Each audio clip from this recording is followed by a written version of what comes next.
Mox Masters July 2023 was happening, and I received this DM on Discord. Now isn't that an interesting idea? A control deck that can solo a tournament. Immediately, I started digging into the list, and today we're going to explore how this Nymris deck is the most innovative control deck I've seen. Most players would agree that Nymris is a value engine that negates one of the key downsides of playing a 1-for-1 control deck, in which cards are replenished automatically. If you counter a spell, you get another card back in hand and dig a little deeper. Our understanding of Nymris is you play the commander, sit back, and control the table until you win. But that's just barely scratching the surface. And today, we're going to have a masterclass on tempo and ask the question, how do we create a deck that can 1v3 the table? Before we answer that question, I would like to take a detour to a CEDH deck I made but never shared online. Gale Scion or Dimir Gale. The premise of Gale Scion is similar to Nymris, where the commander and the background together changes the valuation of cards in that a Thoughtseize can now be cast twice, and once at instant speed. The deck also leveraged the increased rate of casting as a resource to synergize of cards like Talran to create drakes per spell cast. The failure of this deck taught me some of the greatest lessons of CEDH that informed my thinking on the meta itself, and ultimately allowed me to understand decks like Blue Farm to a closer degree. The greatest weakness of lower color decks, like my Gale Scion deck, came down to one fundamental choke point that all Magic decks suffer from: a lack of mana. High color decks like Blue Farm have access to more 2 mana value rocks that, when chained turn after turn, create an environment where they have mana superiority over you, thus negating your benefit of having more control magic. As an aside, this is why I highly value Malcolm as a control commander, especially when partnered with Tymna, but I already made that video. The basic premise of most control decks comes down to having more counterspells than your opponents, and controlling the stack with your permission spells.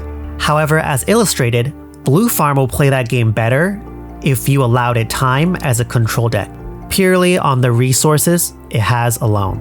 I was never able to beat 3 or 4 color decks, because they always had more colored pips than me, which was one of the greatest failures of the Gale deck and why it was never public. If we agree that this is a fact, that high color decks will beat low color decks because they have more resources to do so, then how can Nymris, a 2-color deck, be able to 1v3 an entire tournament again and again? Now do you see why I took such a great interest in Nymris? Watching Nymris' games, I identified the key reason on how this particular Nymris deck achieved this. It's one of the most well-built decks I've seen. This Nymris deck can solo a tournament because it was designed to. And here comes the masterclass in understanding the fundamentals of tempo. When someone says tempo, the understanding is often the outcome of what the principle means. But many of us only understand the shortcut, but not the actual theory. Or in other words, we commonly associate tempo with attacking with 1 or 2 creatures like a flip Delver of Secrets, and bouncing permanents or spells back to opponents' hands. But here's why it works, and why understanding tempo at its core will improve every facet of your play.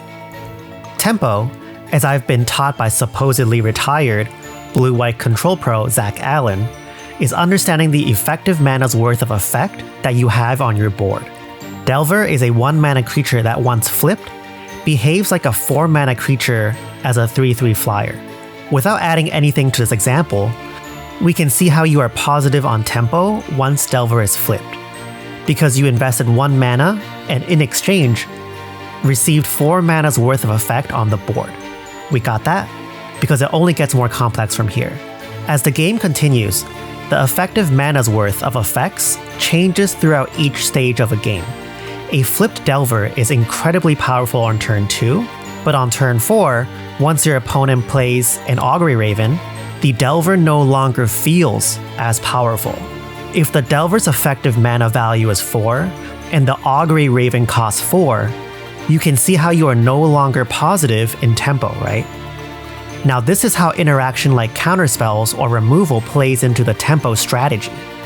By spending 1 mana to Fading Hope the Augury Raven, not only are you positive in terms of tempo in that you negated 4 mana's worth of an effect for 1, you are now ahead on board again with 4 mana's worth of effects.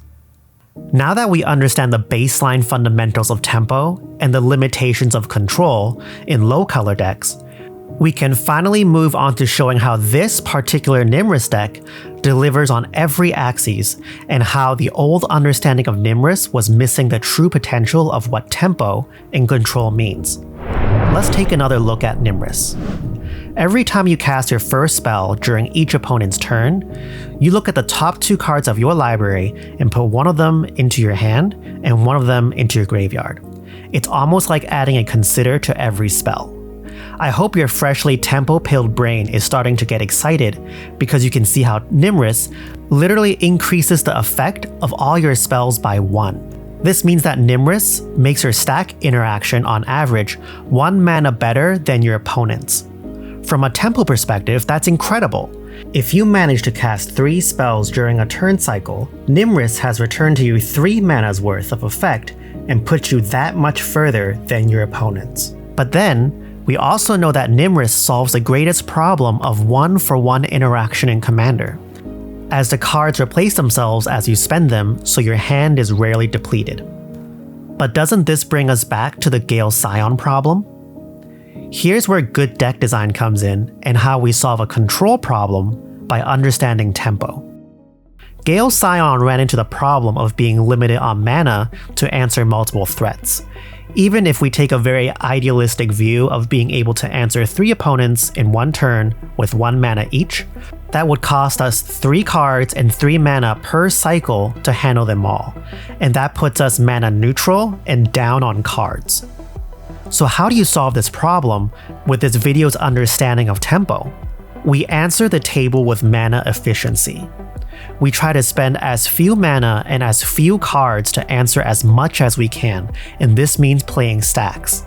This Nymris deck plays Curse Totem, Weathered Runestone, and Grafdigger's Cage as low mana ways to answer common meta strategies that is asymmetrical to the owner.